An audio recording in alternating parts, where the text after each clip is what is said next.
My girlfriend Helen had just said yes to my proposal. But as I was on the phone sharing the joy with my family, Helen got into a car accident. After emergency treatment at the hospital, she survived, but she fell into a vegetative state. From that moment on, my life lost all meaning. I even thought about ending my own life, yet I couldn't bear the thought of Helen waking up suddenly and finding me gone. So I made a life-altering decision. I would take part in my best friend Harry's cryogenic pod project.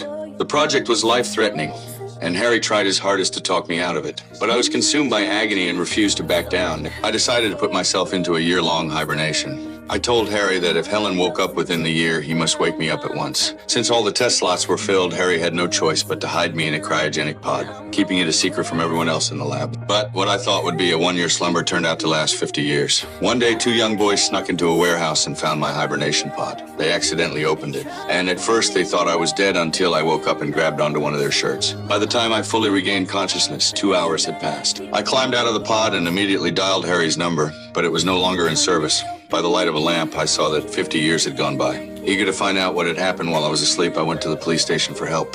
But the police thought I was a raving lunatic, so I had to flee in a hurry. Following a clue on my clothes, I tracked down the two boys who'd found me. They thought a dead man had come back to life and ran away at once, throwing punches at me as they went.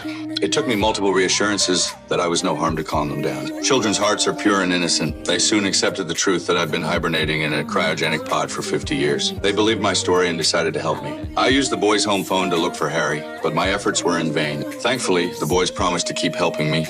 On one condition, I had to stay hidden from their mother. But then I suddenly saw the boy's mother, Claire, being beaten by a man.